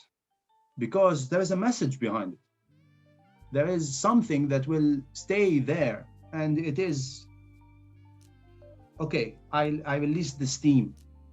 That was the trigger. Instead of going and shooting a rifle, I released a song that has a meaning. That's it. There's first of all, that was a great fucking answer to that question. That's all I got to say. But there's another question in the question box that ties in with this. With everything that you just said, and the message and the drive to leave something that's a little long lasting. Does the country you are in influence your writing and your music in any way? This one's from Rami from lebmetal.com. Has it changed since you've moved? Has it watered down? Has it fired up because you're further away? How does that change for you? The topics change. So now I write all the lyrics for both bands. Before I used to write all the lyrics for Death Tribe, and Walid used to write for Kaoteon, but except for 2 songs on the new Kaoteon album, it has 11 tracks. It will come out either at the end of this year or the beginning of next year. I wrote all the lyrics. So the topics do change because you're seeing things from a different perspective. You are in a different place, facing different different challenges, whether it is subconscious racism or how people view your part of the world, and you are like watching and listening, and you cannot change it because it's so embedded inside a lot of people's mind. Not everyone, of course. There are a lot of people that are amazing, just like in our part of the world, we have a lot of people that are fucked up. Here as well, you have it, but you start to face it firsthand. So yeah, the topics do change. The music, what I can tell you is that everything that I have recorded and released so far until this point in time was composed in either Lebanon or Dubai, except for the new stuff from Death Tribe and the upcoming album the last 2 singles released, and the upcoming album of Death Tribe and Kaoteon that will come out. So you guys be the judges. But yeah, I think that's it. The topic more or less, and the passion has like, it's now stronger. It's just like you want to make it work more than before for some reason. You want to just put the flag, just like they put it on the moon. You want to make a mark in this part of the world, like you did it in Lebanon. You had a space in Dubai. Then you want to make a space for you here. So, yeah, that's it. Let's talk a little bit about the Death Tribe stuff. So we discussed a little bit about how you started Death Tribe. It was a bunch of things that didn't really fit anywhere, and you're like, you know what, desert experiment, let's do this thing. You're continuing on with Death Tribe, but now this upcoming album, you decided to make a fucking movie alongside it. Yeah. Well, my question is, what the fuck? What? How? What? Explain yourself. Well, evolution. I wanted to do something that is, again, bigger and better than what I have done before. I thought of the audio experience. Of course, I added a violin on this album, which I have never worked with before. Strings with an amazing violinist, Chris Bohm, from Bentney, the band. So he's from Canada. Amazing musician, and he writes notes like his name. It's freaking awesome how he does it. But talking about why the movie, I figured I'm handling topics about the world.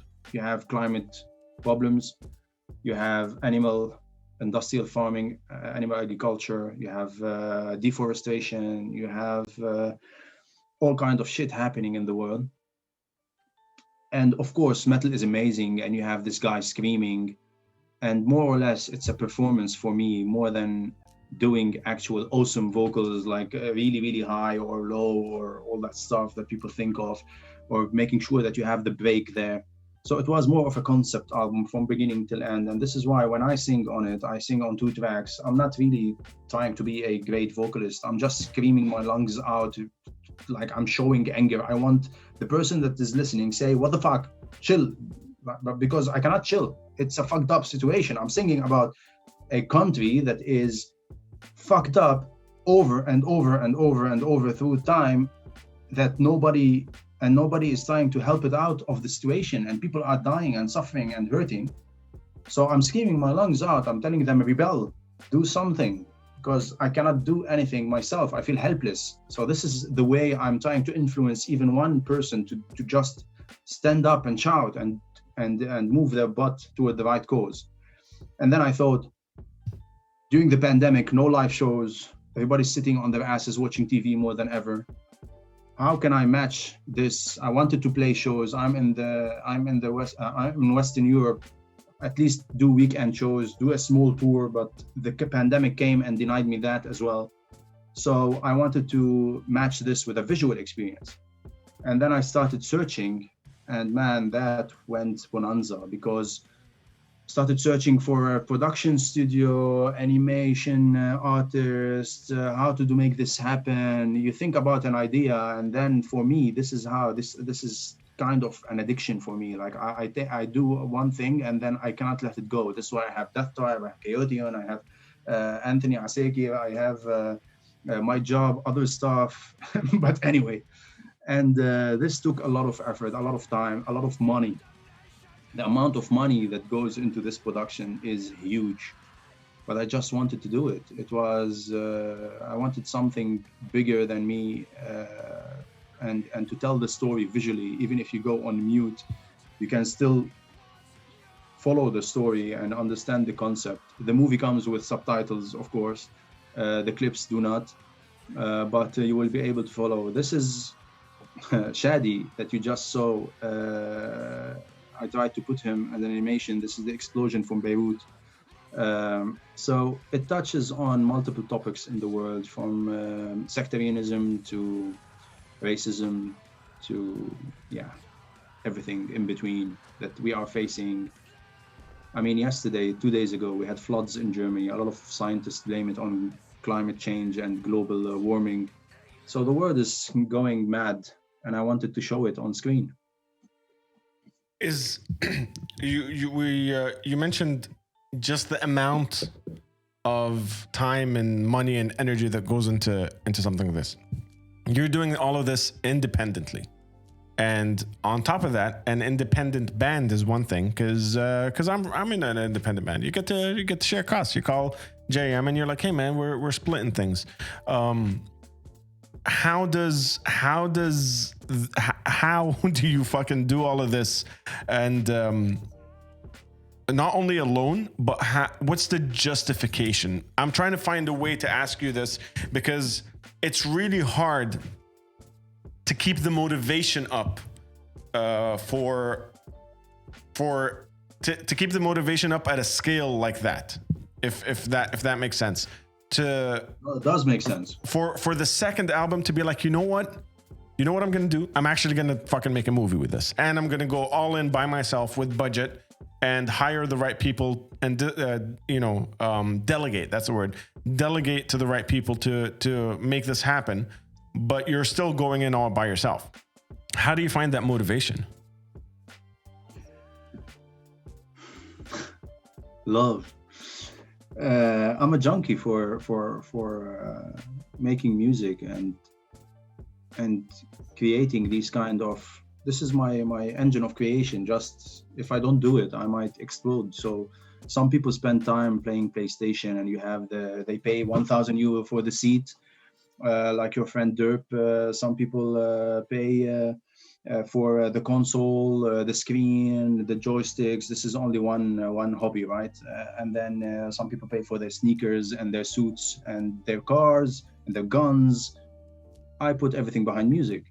I even cut my meals for music. Why? Because I love it. I feel that, as I said before, it is bigger than me. I don't do it for the name of Anthony. And if you notice on my personal accounts, I rarely post anything regarding music.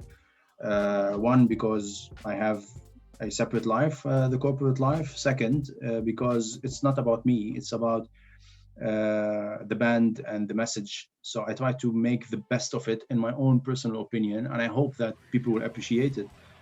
And there's a lot of effort put behind it and investments, and it's heavy. It takes, like, when you cancel a trip for somewhere with your wife just because you want to pay for the production of the last chapter of the movie, or because you want to record this or that. It is taxing. It affects your personal life, and this is why I said dedication before, because this is what's hard and what changes through time. And some members fall off the wagon because they are not willing to put that time and effort behind it, because they know that it's not generating back the money. But yeah, you have bands, for example, like Nerve Cell, which are a very good band from Dubai, and they do tours. I'm sure they put a whole lot of money to be on those tours, to play, to rent a bus, to get the visas and all that stuff. So everybody is putting their money somewhere, right? And that's where I spend mine. That's where I find my passion, my purpose, my want, and my desire. So what for you is the definition of success when it comes to this stuff? As someone that isn't necessarily looking for the financial reward back, what's Anthony's threshold of success? Being heard, getting the message out there, getting the attention of the international scene of the problems that we are facing. So this comes again. I'm not using it as a marketing tool. I'm really using it as a voicing the opinion for the voiceless, for this tiny small part of the world, and the little problem, the underdog. Whether now I'm trying to talk about bigger stuff, but it is wrong when you have a person that is of color and then they are bullied just because of that, or because they are fat, or because they have a different sexual orientation. It fucking pisses me off. And if I can have one good conversation that comes out because of my music, it sparks a conversation, a healthy conversation with any individual in a bar, in a pub, online, with the press.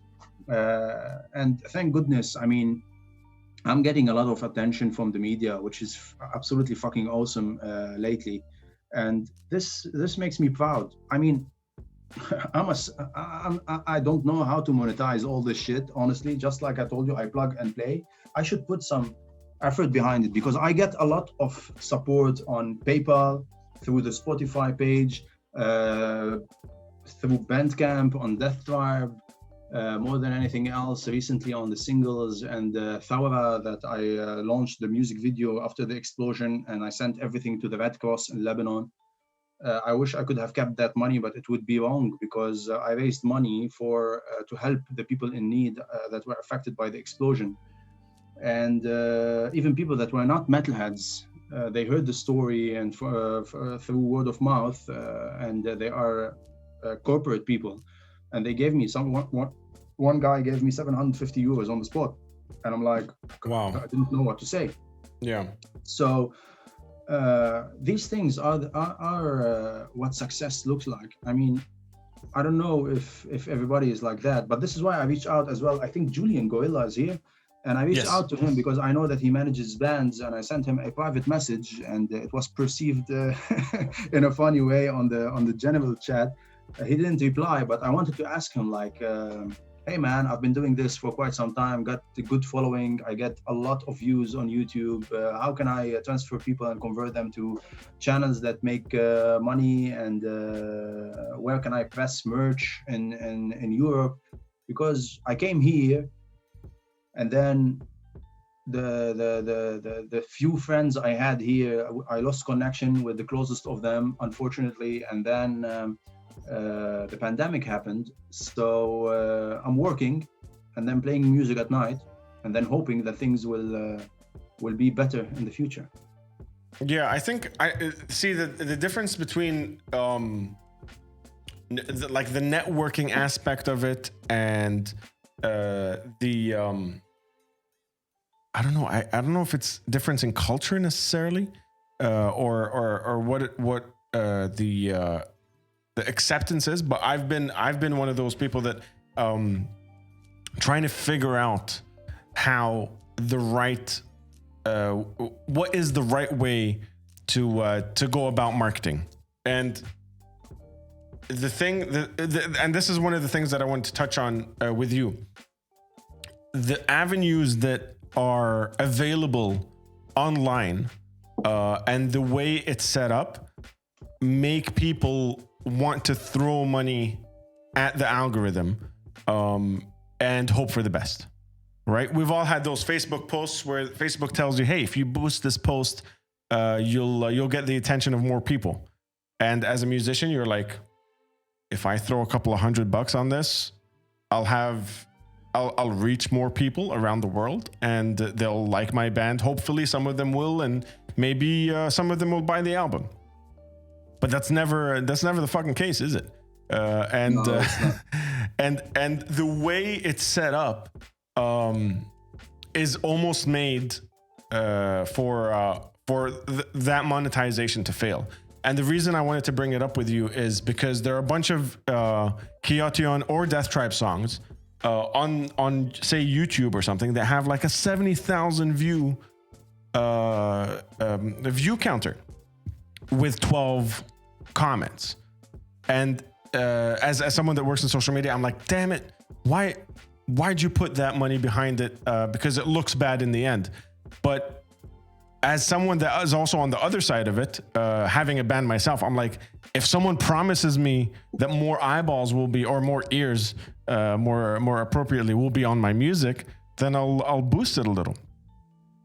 So when it comes to that aspect of like getting out there, you're talking about, hitting Julian up to try and figure out how to actually, use those channels. Where did you start, and where are you now? How has that kind of model changed for you? Because I've noticed that it has changed. You have been doing things differently in the last at least year than you have in the last 5, for example. No, definitely. You have multiple ways of seeing it. First, touching upon the views and how you boost. when you boost something, you have to have an organic following at the beginning, right? You cannot just boost, because if you don't have an organic following, then Facebook and the algorithm will just shoot to the people that are like your mother and everybody in your profile. Even if you target as much as you can, it won't just reach them. They don't have the attention span to listen to it. It just will pass on their news feed and it will not be listened to. Second, you have the consideration, and then you have the conversion. And the conversion is where everybody wants people to go. So you want them to see the video, and you want them to comment, like, and share, and all that stuff. I was trying to experiment when I was in Dubai. I had some money on the side that was burnt in Lebanon during the economic meltdown, because as a Lebanese, you move your money to Lebanon. But enough about Lebanon and all that shit. So almost 8 years down the drain in Lebanese banks, but still making music, motherfuckers. So I was experimenting in Dubai, and this is why you see views here and views there and posts, because it's a tool and you need to learn and you need to get the heck of it. How does it work? And through time, I realized that, as you said, conversion is not high. So I started changing my techniques and trying to work differently. But there is no special recipe. You have to do trial and error, and sometimes this costs money. And this is where as well you get into conflict between band members. How much should you put? How much should you not? I was the only guy paying behind ads across all the bands I was in, because I believe that there is a way to crack the system. And you need to, there is a lot of bands, a lot of material out there, and you need to have your share of voice. So undeniably, I did it. Now, did I do it to the point where I got 70,000 views? No. I give you an example. Some of Death Tribe songs, the track title of the Death Tribe album has a couple of thousand views, although I boosted the hell out of it. Others have much more, although I did not, because they are so extreme, and I didn't believe that they would reach a very big audience. So it's not always the amount of money you put behind the music. It's more about how you do it, where you promote it, where do you share it, which forums, where do you do it on. Today you have Discord, you have Twitch, you have Facebook, you have Instagram, you have multiple social media channels, but you have to do it. And just like anything, if you think that your brand is not a product and your name is not a brand, not band, a brand, then you're doing something wrong. It is a brand. You are selling a product. You need to market it and put it out there. So unless you are willing to create the budget to do so, whether it is paying for tours, whether it is paying to have a spot on the wall of merchandise in a festival where you are not playing, or in a store, or at EMP, or at I don't know which website to sell your stuff, whether it is boosting your music, your videos, you have to market it. How you do it is different, and it will pay off, and there is trial and error. So I don't know. There's a massive, absolutely it does, and there's a massive discussion to have about how much more you have to be outside of being a musician in this day and age.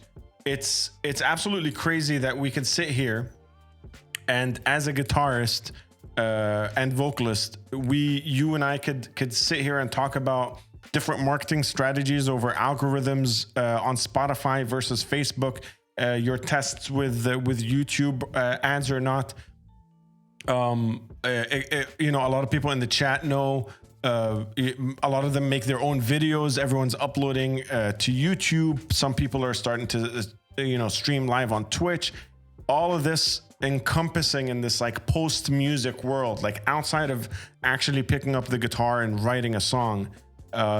There's a fuck ton of things that come with being a musician in this day and age. And I'm glad Bailuni's in the chat, because he's one of those people that I feel have figured out the post-music economy, kind of like that landscape where what do? You have a song. What do you do with it to get it to the people. As he says in the chats, it's all about finding your people. So, for example, if you have some money, pay it to Bayluni to show you the secret of the trade instead of putting it on Facebook. I'm willing to do so. You know, this is the thing, that Bayluni isn't a marketeer. Is that even a word? I don't know. But he's like not the marketing person. He's not a videographer. He's not necessarily an editor. He's an audio engineer who comes from a biotech background. And I recorded the first Death Ride album in his studio, the guitars. Yeah, absolutely. And Coat of Arms have full-fledged visuals, everything that comes with it. These guys photograph themselves, they edit themselves, they do their lyric videos themselves. They might outsource, the album cover or the single cover a couple of times to a Fiverr artist or someone that they know from the community. But one of those things that always blows my mind about modern day independent musicians is just how much shit you have to do by yourself. And what kind of stuff, what kind of skills do you have right now in the bank? Some of the stuff that you work on that you don't necessarily outsource to people, but you've just accumulated over the years because of having to do everything yourself.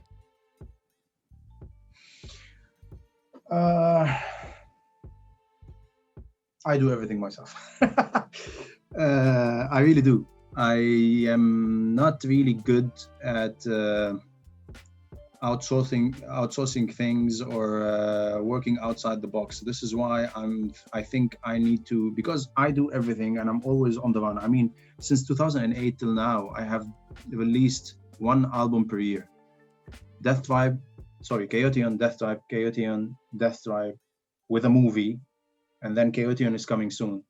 So songwriting, dealing with different musicians, paying for everything is taking all my free time. I am a full paid employee in a senior position at a multinational company as well. And I have a wife and a life, and I have to run errands at the end of the day. So I figured I cannot stretch myself more thin than this. So this is why I was trying to reach out to Julian, or I would reach out to Bayluni to show me the secrets of the trade. I mean, I need help in that area. I'm not all-knowing, or else I would be God, and I'm not God. Very different to the first guy I met in Kaoteon 11 years ago, or whatever the fuck. No, I still am Kaoteon, but who the fuck is Kaoteon? I mean, at the end of the day, just a human being doing music and trying to make the most of it. And I admit I need help there because it's freaking tough, especially in this time and age. I don't even have a TikTok account, and I don't do these things. And you need to be busy. Even Nergal, not my cat, the behemoth guy. Your cat's called Nergal as well? Yes. I have Nergal and Satir. He died a couple of months ago, unfortunately. I'm sorry to hear that. Yeah. Both named behind vocalist I like. But anyway, Nergal, you see him all the time on his social media and creating this community and this following. And this is what made Behemoth super huge. I mean, look back, they've been out there for so fucking long. Recently, if you take the time that they have been out and doing the right things, touring, releasing music, doing what all the bands are doing, until the time they started doing marketing, having an image, wearing costumes, building amazing music videos, having social campaigns, having a personal interaction with fans. He's not a great musician, again, in the sense of a virtuoso on his instrument, or he goes out on TikTok shouting. He's just interacting, sharing things, talking about, people would say, marketing against Christianity. And a lot of people call him a sucker because he doesn't dare to diss any other religion. But at the end of the day, this is what gave him the name he has today, and the band reached the levels that they have. So it is a necessary thing to be not only a great musician, but as well a 360 degrees integrated social person that can reach out to people, because people want more than just music. They want to make sure that the person behind the music is actually legit, He has they see the same kind of views, they relate to them. So yeah, music Yeah, I think. music is more than just music these days. Yeah, 100%. And Iman Ahmed Music just joined us, someone that we've had this conversation with as well, talking about posting on Instagram once you try to release a single and trying to figure out how to properly do that. But dude, it's been different. This conversation, the last 2 hours have been very different. Than what I expected. I feel like you have a persona that a lot of people tend to assume a lot about, especially people that only know you through the music scenes here in the Middle East. But I'm fucking glad. I'm really happy that we had this conversation because it opens up a lot of different doors and a lot of different interpretations, I guess I wouldn't say, of your journey so far. And we haven't even gotten. We went 2 hours. We didn't even talk about the Metal Hammer Award that you guys won. We didn't talk about necessarily what happened when you guys got arrested. All that shit. It's just been there. It is. There it is. The global metal. It's just been a lot of fun getting to know you better than the I am Kaoteon guy. I must admit. Oh man, it's I think that I'm not really good with making friends and being out there and being the social guy. I'm not a gamer. I'm not I never integrated so much. I try to keep myself busy with a million kind of thing. I like my own company in the sense of I don't get bored with myself. I play guitars. I go to CrossFit. I like adventures. I married my friend, so I rarely integrate much. And then you meet people for half a second, and you are joking or they are making sarcastic jokes, and you reply, and it could be taken in a million different way. So glad to be here, glad to share the story, and would definitely come back if there is a place to tell more about the stuff we didn't talk about. But yeah, it is really interesting to even what you are doing is amazing, because I didn't know a lot of your guests up close and personal, although I heard their music or what they did, and I had different perceptions about a lot of them. So it's just you cannot judge a book from its cover, right? And you only hear one side of the story. And that's why I love making these episodes 2 hours, right? Because in a ping pong question answer kind of conversation, interview, podcast, whatever you want to call it, you're limited. You don't really get the ers, ars, and ums of someone thinking and digging deeper, right? So we make these 2 hours. We try to dig deep. We try to get to know the person on a more personal level, because at the end of the day, like you said, you are the music. You are Kaoteon, as much as I've said that today. But when people get to know the person behind the music, it gives context to the band name, right? To Death Tribe and stuff. So now when people hear that stuff, they remember you from here, hopefully, and can link those two together instead of just the logo and a bunch of music, right? No, absolutely. I totally agree, and it is what makes the musicians like. It's, as you said, I am the music, but at the same time, you have your own personality that you're trying to live in parallel with the music. Some people call it a different kind of persona, an alter ego, whatever you want to call it, when they are on stage. Never had that, but the thing is that I don't know myself fully when I'm in different stages. It's like you disconnect when you are in Death Tribe and when you are in Kaoteon and when you are doing the acoustic stuff and when you are doing your own job. It's like a schizophrenic personality, but then again, it's not, because you are one person that you are, and you are aware. It's kind of tough to explain, but quite interesting to hear this coming from you. I mean, I know that a lot of people understood many things in the past differently than you intended. the one thing that I try to do, and I would like to keep with everyone, is that I have total respect to everyone that is putting efforts in what they do, and because I understand it, and keep the passion, keep it going, and keep doing what you do best.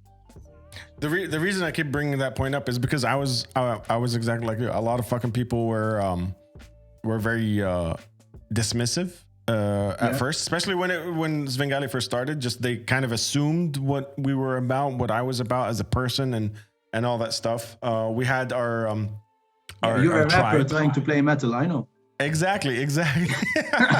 We definitely had our tribe. We definitely had our supporters, but there were just a bunch of different people that were like, I think I know what this guy's about. And then when I actually sat down and had a conversation with them, they're like, it wasn't exactly the same. But we always end the same way. We like to wind down on this question, and you don't get to escape it. If I'm gonna kill the background music, get over here. Let's get a little closer right now. Anthony, if you had a time machine and you were able to travel back in time to young Anthony, listening to his uncle's CDs or tapes, because you're old, just before you picked up the guitar, just before you got into the one-man black metal, before Kaoteon, Death Tribe, movies coming out, and you were going to tell young Anthony one piece of advice, one thing, anything you want, what would that thing be? Leave Lebanon sooner.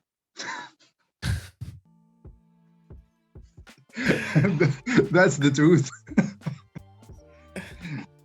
That's the truth, the whole truth, and nothing but the truth. So help me God. If I have to go back, I would say I could have started the journey much earlier. I could have believed in the potential of things and not let the hurdles or the obstacles, because everything is scary because we don't dare to do it. And once you do it, you discover like you are capable of doing it. Whether you're talking about releasing the first demo, whether you're talking about nailing a job in Dubai and leaving Lebanon, whether you're talking about nailing a job in Europe and leaving Dubai, you just have to believe in yourself and put your mind into it, think about what it takes to make it happen, and then do it. When I got the first article, small picture of the band in an international magazine, I said, okay, what triggered that? I want something bigger, more attention. How can we get there? Then I started working on networking, how to make things happen, where to post it so that people hear it, people see it, people acknowledge it. So I would tell my young self, just believe in yourself and put your mind into things without wasting time. You know, I think I was a alcoholic without knowing for the most part of my teenage years and young 20s. This is why the whole scene was a little messed up back then. Yeah, so I lost a lot of time, I lost a lot of effort, I lost a lot of unwanted how can I say it, like in my education, which was necessary for me to be able to leave and progress and nail jobs that would pay me money so that I can do the music. I would have focused more, but then you are a teenager and a rebel, and you wouldn't listen to the old Anthony who was a fart and talking about like studying and having a purpose, doing all this disciplinary thing. You want to be funny and have fun and go crazy. You'd be like, I traveled back in time, you dick. Why are you listen to me? Listen to me. I know the future. Well, dude, thank you so much for your time. We definitely need a part 2. We haven't dug deep into a ton of different things. And we'll catch link back up once the movie drops. I know that. Thank you, Craigers, for that clap. I know that you're gonna be working on showcasing it in different a bunch of different avenues that we'll post on Discord once they're official released or the dates and stuff like that. Yeah. But Working on but having as of- it streamed exclusively in at one big channel as well that you hosted and you are friends with. Just can't tell the time when, because I don't have anything in stone. But the movie will be streamlined there, and then on the official YouTube channel of that tribe. So if you guys go there and subscribe, would be highly appreciated.